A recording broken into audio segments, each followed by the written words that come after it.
أعوذ بالله من الشيطان الرجيم بسم الله الرحمن الرحيم الحمد لله رب العالمين وأفضل الصلاة وأتم التسليم على نبينا الأمين محمد وعلى آله وصحبه أجمعين ومن تبعهم بإحسان إلى يوم الدين أما بعد falënderimet dhe lavdrimet janë për Allahun xhalla xhalaluhu, salatet dhe selamet, përshëndetjet, lutjet tona më të mira janë për më të mirën e gjithë pejgamberëve, Muhammedin të birin Abdullahut, vullën e gjithë pejgamberëve, si dhe shokët e tij dhe duat lutjet tona më të mira janë për gjithë pasuesët e fjalës Allahut dhe sunetit pastër Muhammed Mustafa sallallahu alaihi wasallam deri në ditën e gjykimit.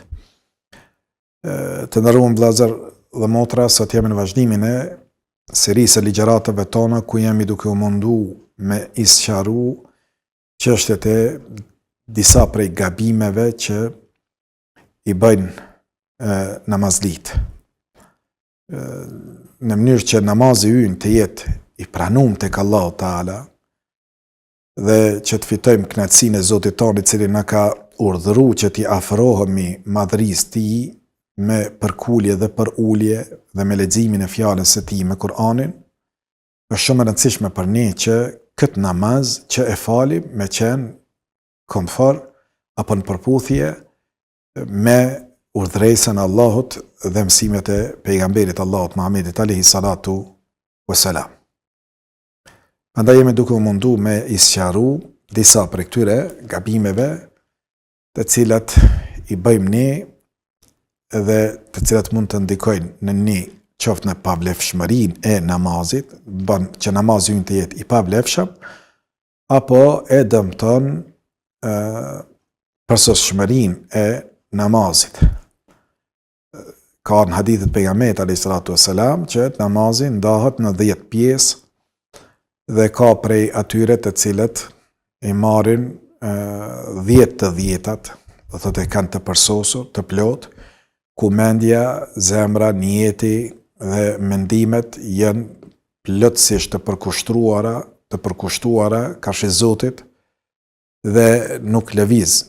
Mendja ndjatën shmajt nuk lëviz syni, gjymtyrët, mirë po jemi të përkushtuar 100% në atë çfarë jemi duke bë. Ky shkon ky namaz lart tek Allahu Teala dhe vlerësohet. Dhe nëse shihet se është plotësisht me niyet të mirë, të pastërt, Allahu Teala e pranon si të përsosur. Mirë po, ka dhe namaze që i merr 9 të 10-tat e shpërblimit. Ka namaze të cilat i marrin vetëm 8 të 10-tat e shpërblimit. Ka namaze thot Muhamedi alayhi sallam që i marrin 7 të 10-tat, ka 6 të 10-tat, ka 5 të 10-tat, 4, 3, 2, dhe ka namazet të cilat e marrin vetëm 1 të 10-tën e shpërblimit. Por ka dhe namaze të cilat ngriten lart dhe shiqohet, a është bë sinqerisht për me fitu kënaqësinë e Allahut Teala ky namaz apo jo. Dhe nëse vrehet se mendja dhe zemra, niyeti, qëllimi s'ka qenë për falet namazit, po sikur që ne shpesh herë dim me e bë vetëm një rutinë mekanike, ose e ulim shpërblimin, ose Zoti na ruaj, sikur që ka në këtë hadith, ka mundësi që të mos na e pranojë Allahu Teala fare namazin dhe t'i kthehet robit që i ka falë këtë namaz pa vëmendjen e tij, t'i kthehet dhe t'i agodet fytyrën e tij, gjë që e bën që edhe më nxi fytyrën. Namazi duhet të bëhet në mënyrën që ne ka mësuar pejgamberi alayhi salatu wassalam, në mënyrë që të fitojmë shpërblimin tek Allahu Teala. E jo ta bëjmë një rutinë mekanike që ta falim shkele shko e mos shiqojmë a u pranu apo nuk u pranu tek Zoti ynë. Se gjëja e parë që do të pyetemi prej adhurimeve është namazi, ditë gjykimit. Nëse e kemi namazin e plot, insha Allah, Allahu Teala do të na i lehtësojë llogarinë në pyetjet që do të na bëjë edhe për vepra tjera. Por nëse kemi të mangët, të cekt namazin ton, atëherë llogaria do të jetë shumë më e madhe edhe për vepra tjera. Prandaj është e rëndësishme që të mësojmë që namazin që e falim të jetë namaz në përputhje me mësimet e Muhamedit alayhi salatu wassalam. Prej gjërave të cilat kanë folë dietarët është që edhe formën e namazit si duhet me fal, edhe do thot shpejtësinë ose ngadalësinë e falërit të namazit. Thot pejgamberi alayhi salatu wassalam, sikur që na tregon Abdurrahman ibn Shabli në një hadith që e transmeton Imam Ahmedi në musnedin e tij, Darimiu, Ibn Hibani, dhe është me zinxhir të mirë të transmetuesve, është hadithi i vërtet. Thot Rasulullah sallallahu alaihi wasallam, e ka ndalu pejgamberi alayhi salam që namazit të falet shpejt si çukitja e sorrës, apo të shtrihet si shtrihet një kafshë grabiçare, apo të caktoj një vend posaçëm në xhami ashtu siç vepron devja. Ne shpesh herë shohim, për me kuptu ba mirë hadithin, shpesh herë shohim njerëz të cilët në ngutije falin namazin. Qoftë gruaja, qoftë burri, qoftë fëmiu, apo shkojmë, që pritë se kum fal namazin, veç farzin ta falë edhe po vi, edhe falet me shpejtësi të madhe. Një prej gabimeve që ndodh është që nuk e pushon kokën gjatë shkurjes në sejdë, për cilën inshallah do të flasim pak më gjatë. Shkon në sejdë, e vendos kokën dhe e ngre me një herë kokën. As pret me u lut, me lutjet profetike që e ka mësuar Muhamedi alayhi salatu sallam. Me tha për shembull Subhana rabbiyal a'la, subhana rabbiyal a'la, subhana rabbiyal a'la. Me për çfarë bën? E vendos kokën edhe e çon kokën. Allahu akbar, Allahu akbar, Allahu akbar, Allahu akbar. Si çukitja e sorrës. Sikur e ke pa zogjt kur hajnë ushqim, se si e vendosin kokën në mënyrë të shpejtë dhe e ngërejnë, kështu i gi disa njerëz falen. Disa njerëz subhanallahu tu se shkelin në federa. Dhe fare nuk e arrin qetësinë. Këtë ka ndalu pejgamberi alayhi salatu wassalam, sikur që na tregon ky sahabi, që thot pejgamberi alayhi salam ka ndalu që namazet falet shpejt si çukitja e sorrës, apo të shtrihesh sikur që shtrihet një kafshë grabiçar. Ka në hadithe tjera, mos u shtrini sikur që shtrihet qeni, duke i vendos para krahët në sejdë kur të shkojmë.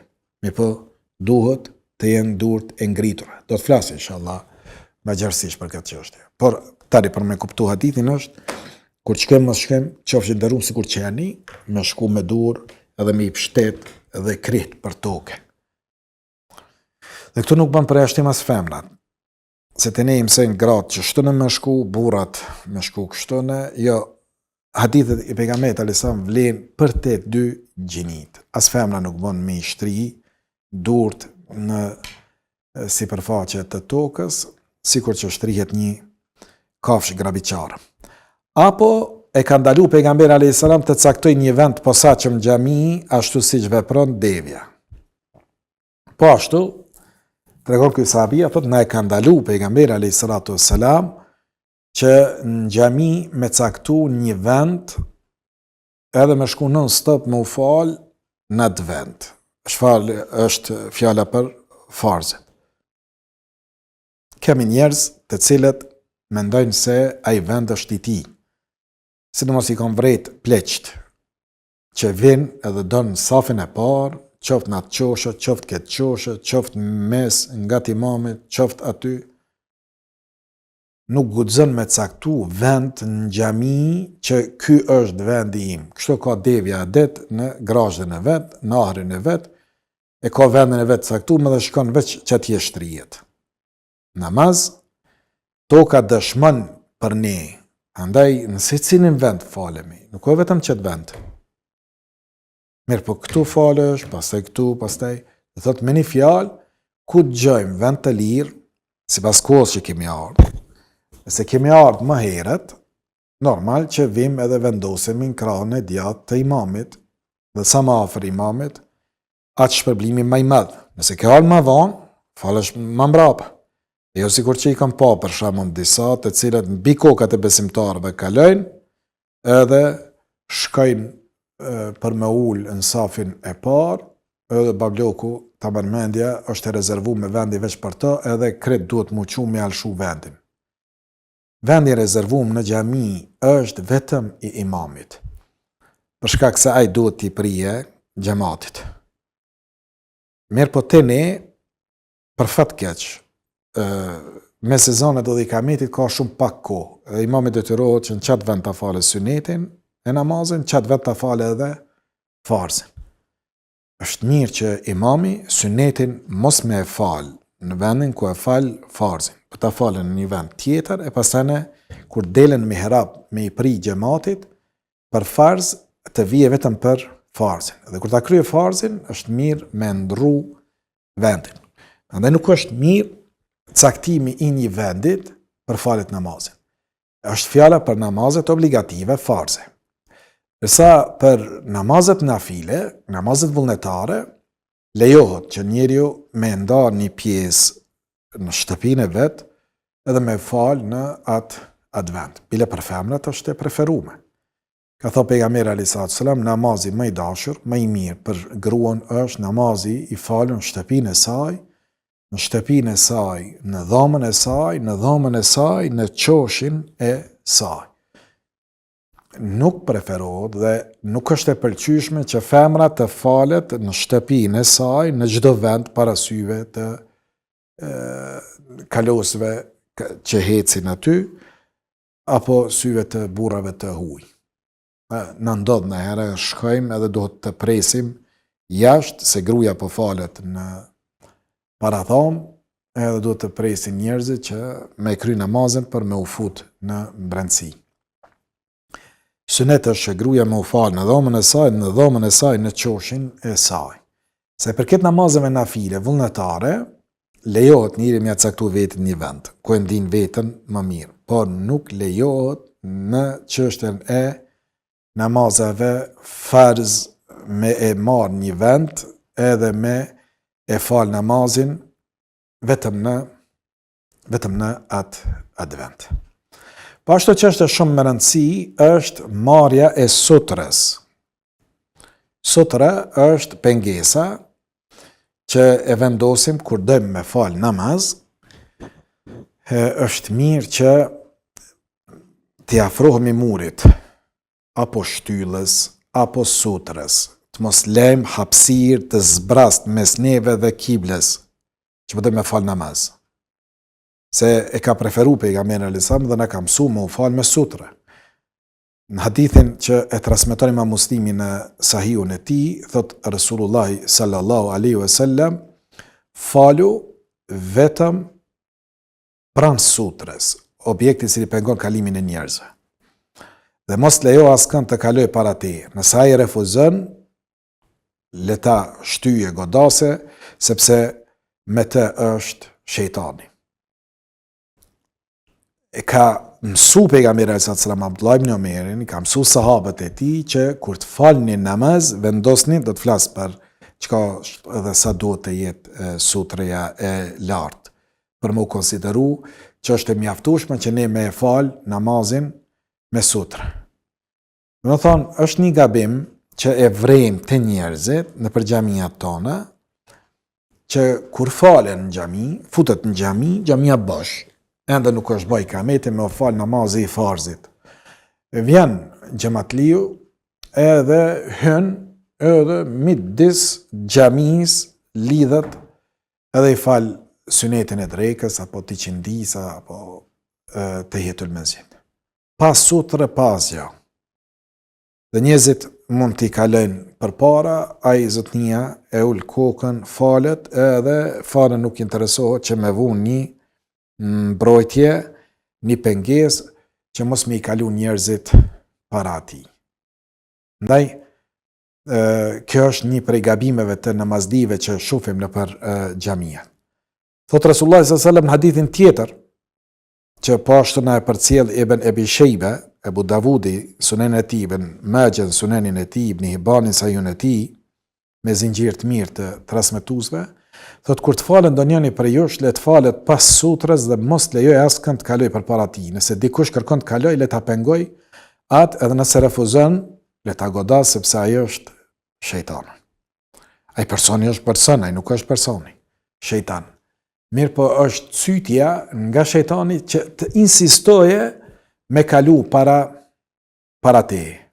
Ka në hadithet pejgamberit alayhis salam që njëri duhet të prete dhe të pres 40. Të sa është 40 ose 40 që nuk e ka ditë transmetuesi i hadithit. A tha 40 ditë, apo muj, apo minuta me thonë, apo çfarë ishte 40. Mirë po ishte urdhën për me prit. Mos i kalo namazdiut. Përpara, mundohet ta anashkalon dhe dili nga prapa, për mos i del para këtij namazdiut. E nëse do ndikush me të kalu, qite dorën. Qoftë për anës më, qoftë për anës djathtë, ka cila pjesë po do me dal përpara. Nëse insiston, mund është lirisht me marë edhe me shty.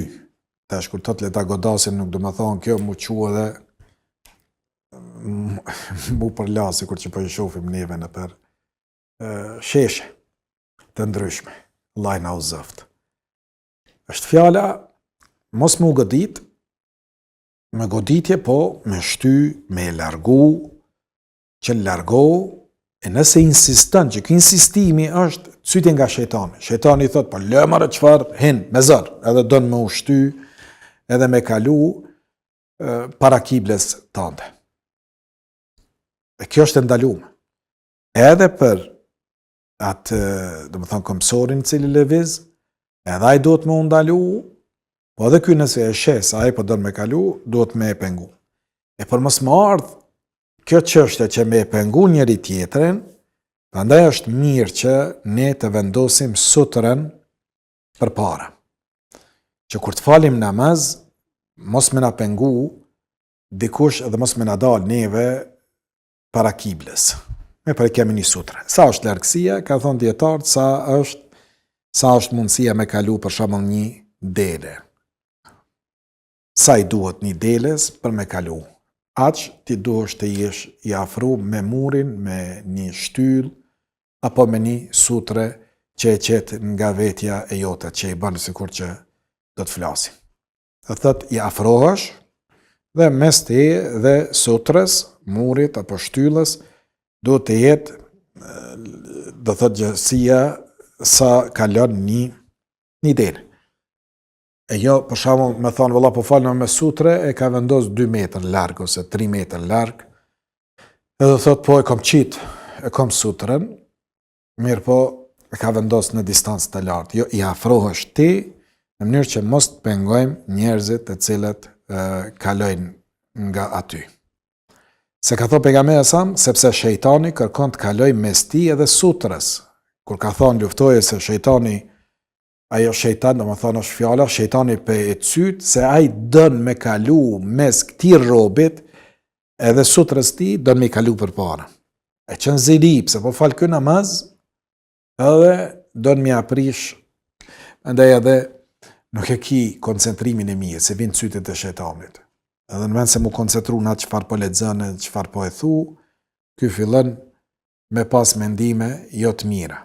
Je po bashku të falë namaz, që atëhere fillon njëri me mendu kretë problemet e dunjas, problemet me familjen e vetë, problemet në biznesin e vetë, problemet e borxhlive, problemet namaz, kretë që i ka harru, vjen shejtani edhe ja bjerë për para dhe ja kujton problemet e dunjas. Po ashtu, sutreja është shumë më rëndësi që të jetë e gjatë. Dhe ka thënë pejgamberi alayhis salam, kur jemi të sutreja, edhe sahabët të ndëruar vllazën kanë qenë jashtëzakonisht të vëmendshëm për çështjen e sutrës. Për shembull thot Kurrat ibn Iyas, thot një ditë Omeri radiallahu anhu më pa tek falesha mes dy shtyllave, më kapi këtu te qafa edhe më afroi te sutra duke më thonë falu tek ajo. Dhe sa Ibn Hajeri rahimahullah thot, Me këtë vepër, Omeri dëshiroi të falet që namazi të falet vetëm me sutre. Omeri dëshiroi që më mësu që namazi falet vetëm me sutre. Dhe sa djali Omerit radhiyallahu anhu, Ibn Omeri thot, kur të falet ndonjëri prej jush, le të falet pranë një sutre dhe t'i afrohet asaj në mënyrë që shejtani të mos i kalojë përpara. E Ibn Mesudi thot, 4 gjana janë të neveritshme, e në mesin e tyne e ka përmend kur një burr falet pa sutre. Dhe thot, sahabët kanë kushtuar shumë kujdes çështjes së faljes së namazit afër sutres. Për shembull, Enes ibn Malik thot, i shihja shokët e pejgamberit sa, i shihja sahabët, tek nxitonin për të falë të shtyllat në kohën e namazit të akşamit dhe qëndronin aty derisa dilte pejgamberi alayhis salatu wassalam për të pri. Dhe sa në një hadith tjetër thënë, qëndronin aty dhe falnin 2 rekate para namazit të akşamit. Nëse thirr ezani, për shembull në Qabën Medine, ka një pauzë mes ezanit dhe ikametit, që kishte me qenë shumë mirë dhe të ne me u bë një pauzë 10-15 minutë mes ezanit dhe ikametit. Për namaz të akşamit është më e shkurt, diku 5 minuta. Mirë po, për shembull, ka njerëz të cilët kanë agjeru, ja u japin mundësinë që me hangër hurmën, me pi ujin, me prish agjerimin, me marr abdesin edhe me ardh me fal namazin së bashku me xhamatin. Po ashtu mundet me qenë punën e tij, në tregtinë e tij, kur tani në zonën që atëheri kujtohet që duhet me shku me fal namazin edhe duhet me pas kohë kur me marr abdes edhe me shku me u fal me xhamatin. Prandaj jam mjeftar që me sezonit dhe ikametit edhe në xhamiat tona të ketë një periudhë pritjeje që t'i presim njerëzit të vinë dhe të falin namaz me xhamat, se xhamati ka shpërblime të mëdha kur falet namazi së bashku me vëllezër tjerë. Prandaj ata ne shkonin dhe mundoheshin me u afru shtyllave. Shtyllat në xhamin e pejgamberit alayhis salam kanë qenë shtylla prej lisit, trungu i palmave, e ato kanë qenë shtyllat. Afroheshin dhe atë e konsideronin si sutre. E gjatë pritjes i falin edhe 2 rekate namaz, nafile. Prandaj a bën me fal para namazit farz të akşamit, bën me fal, nëse jemi duke e prit imamin, me sezonit dhe ikametit, atëherë mundet me u fal edhe një namaz nafile. Ibn Omeri për shembull tregon nxënësi i tij Nafi, thot, kur nuk kishte mundësi djala e Hazreti Omerit me fal namaz para doj shtylle për me shfrytzu rastin me qenë si sutre, thot, më thështe mu, ktheje shpinën tënde. Lejohet që me pas edhe ndoj namazli, që e ka fal namazin, për shembull ka fal farzin, e ti do në ngrit me fal sunetin e mbrëmtë të drekës, ai është e bë dhikrin, mundesh me shfrytzu ende praninë e tij që me e fal namazin e ai me qenë sutre e jotja. Me qenë kjo pengesa dhe lirisht mundet me u shfrytzu një gjë e tillë. Po ashtu mundet me u shfrytzu edhe kafsha me qenë sutre. Për shembull, tregon sahabia, thot Ibn Abasi, kem pas dhine kanë lënë para pejgamberit alayhis salatu wassalam, prapa dhis ka qenë qofshin nderuar gomari. Andaj lejohet që t'jetë edhe kafsha që kemi halal ushqimin e saj, që t'jetë si sutre. Dërsa gomari, qofshin nderuar, qeni i zi, me bë me t'kalu për para, pa sutre, me bë me t'kalu, këto e prishin namazin. Do me thonë, janë për gjërave që na e prishin namazin. Prandaj edhe kërkohet me vendos një sutre, në mënyrë që me pas një pengesë që nëse na kalon një qen, apo na kalon një gomar, apo si ka ardhur në hadithe të pejgamberit alayhis salam, nëse kalon edhe një femën mosh rritur, para namazlis që falet vetëm, nëse kalon edhe është pa sutre, mundet me ta prish namazin. Po qoftë edhe nëse është nëna jote, po qoftë edhe nëse është gruaja jote, po qoftë edhe nëse është vajza jote, motra jote, nëse është mosh rritur, vajzën bylyk, femën bylyk, nuk bën me i kalu namazlis për para se mundet me ja prish, jo mundet, po ja prish namazin. Dhe nëse i kalon për para, do të me dhanë selamin edhe me konsideru se mu prish namazin. Ndërsa nëse vendos sutrën, atëherë, edhe nëse punojnë gratë në kuzhinë apo ecin para neve, nuk konsiderohet prishje namazit. Dhe njëjtë është, po e fale farzin, apo fale nafile sunet, fale të namazit, nëse kalon një femër, ajo ty ta prish namazin. Prandaj është më rëndësishëm që edhe femrat e shtëpisë me pas shumë kujdes që të mos i dalin burrave përpara me ecë para tyne. Kur kanë falë sahabët të nderuam vëllezër, kur kanë dalë dhe janë falë sahabët në shkretir, kanë vendos guraleca në lartësi sa e prapa samarit, pjesa e përmbrapme e samarit të devës. Deve e ka samarin, përpari është më ngritur, sa pjesa e përmbrapme shkon dhe ulet. E mjafton, ka thonë Muhamedi alayhi salatu selam, të jetë lartësia sa e përmasme e samarit të devës. Sa është një dhira, që është përpasmja e samarit të devës, dhira një parakra, është diku 46 centim e një njerit normal, prej majës së gishtave e deri në pjesën këtu në të ashtit të krahut, kjo kështu që vendoset, që kjo quhet dhira, një parakra. Ka që duhet të jetë minimumi i sutrës, lartësia e sutrës. Gjersia nuk është shumë më rëndësi, se Muhamedi alayhi salatu selam ka ndodhur që e ka vendos shtizën dhe e ka konsideru si sutrë. Por lartësia është më rëndësi se sa gjersia e asaj sutrës. Në shtëpiat tona për shembull ka mundësi që një karrike, një tavolinë që shërbejmë të vejmë për para, edhe ajo konsiderohet si sutre.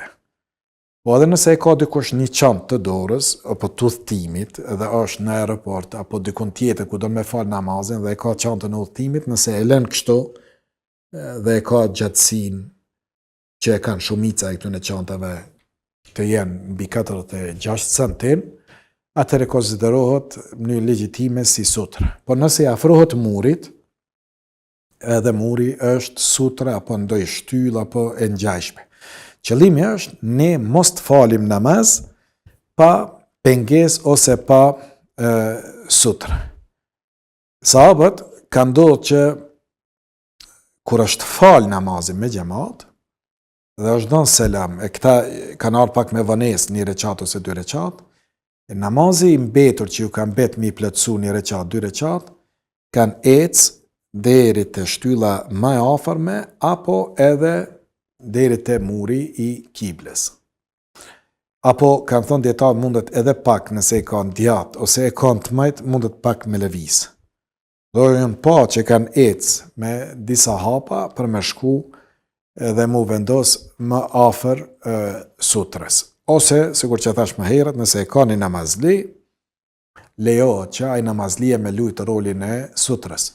Nëse lëviz ai namazliu që e ka kryer dhikrin punën e vet dhe o ec, mundesh atëherë përsëriti me ec, por jo prej qoshës xhamis me shku deri atje përpara ti to ec aq gjatë, nuk kemi të thënë, por nëse janë ecje të distancave të shkurtra, e kanë leju dietarët që me e bë një gjë të tillë. Dërsa ka disa hadithe të cilat nuk janë hadithe sahiha, të vërteta, disa kanë thënë mjafton njëri me vizatu një vijë në tokë, edhe kjo i konsiderohet sutre, nuk ka hadith sahih në lidhje me këtë çështje, hadithet të cilat janë përmend nuk janë të vërteta, prandaj edhe nuk veprohet me to. Do të thonë sutreja duhet të jetë e lartësisë sa e pasmja e samarit të devës, ajo është do të thonë një parakra, një dhira, që diku të jetë 46 centim minimumi i saj. Në këtë mënyrë, insha Allah, e kem kuptu edhe çështjen e sutrës, e cila me keqardhë po them pak zbatohet në për xhamijat tona. Prandaj edhe në shtëpiat tona, edhe në xhamijat tona duhet që ta përdorim çështjen e sutrës dhe të vendosemi pranë shtyllave apo të afrohemi tek muri. Po nuk ka sutra për shembull jem afru vetëm anën e djathtë afër murit ndërsa kam distancë përpara të madhe. Jo, mundohu diçka me qit përpara ose ti me shku para e mos me u fal e njerëzit me të kalu para teje. Por edhe një çështje, dhe me këtë du me përfundu. Nëse imami falet dhe imami është në mihrab, është murin e ka, ne falemi pas ti, ne nuk kemi nevojë pastaj ne të marrim dhe të vendosim sutre. Sutreja e xhamatit është imami. Dhe munden njerëzit me kalu mes safave pa pas nevojë neve të i pengojmë. S'ki nevojë me qitë dorën edhe me e pengu. Nëse imami falet edhe xhamati është mas ti, e ka imamin, ashtu fal mas imamit, imami konsiderohet sutreja atyne. Por imami nëse falet pas sutre, këta duhet me marrë sutre, ka thonë dietarët jo. Përgjegjësia mkatit mbetet tek imami, se namazi është i vlefshëm. Të merrem vesh, nëse e fal namazin pas sutre, namazi është i vlefshëm. Jemi të folë neve për gabime, që kemi mundësi që e prishim kvalitetin e vlefshmërisë së namazit, por si tërsi namazit Allahu Teala inshallah është i pranuar. Imami do të ketë kujdes të falet pranë sutrës. Nëse nuk ka sutre imami, jën lidhë, si kur të nëjere që i shoh do lidhen midis xhamie, sutrës ka hiç imami, xhamati mkate shkon për imamin, xhamati imamin e ka sutre. Edhe Ibn Abbasi për shembull ka kalu mes bashkë me disa sahabe jenë vanu, ka kalu edhe me deve mes safit të parë, para safit të parë, pas pejgamberit alayhis salam, ka kalu me kafshën e tij dhe as Resulullah sallallahu alaihi wasallam nuk i ka thënë gjë e as sahabët nuk i kanë thënë asgjë për këtë veprim që e ka vepruar. Prandaj themi se është e lejuar apo rregulli është që imami është sutreja e xhamatit. Edhe të mundohemi që të falemi namaz me sutre e mos lejojmë që shejtani të prish koncentrimin ton dhe të na kalojë mes neve edhe Zotit. Se ka në hadithet e pejgamberit alayhis salam, Allahu kur fillon njëri me fal namazi, Allahu i del përpara. E ky shejtan nuk ka qejf me pa këtë raportin mes krijuesit dhe krijesës së tij të zgjedhur njeriut, prandaj dhe mundohet me u prish këtë raport. Këto janë gjëra të gajbit, ne nuk i dim, por i besojmë haditheve të pejgamberit alayhis salatu wassalam, që mos të më thot pas e dikush ti kupe dene, jo shumë kështu e kërë pa këtë gjuhën islamofobe të rrejtës që e përdorin.